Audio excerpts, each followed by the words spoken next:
Ini adalah produk tiruan daripada skamer.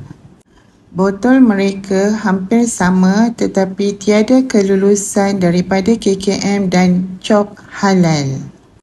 Okey, kita lihat isi di dalamnya. Penutup di atasnya pun tidak sama. Kami menggunakan seals tetapi mereka menggunakan penutup plastik. Jelas dan nyata, kapsul mereka berwarna hijau.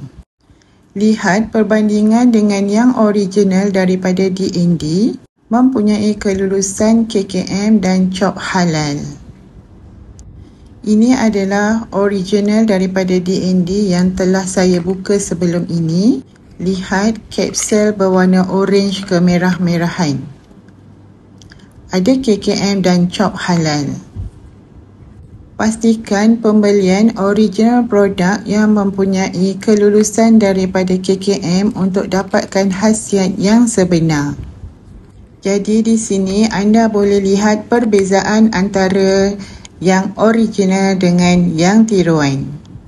Boleh hubungi saya Zuraidah D&D Partner untuk pembelian.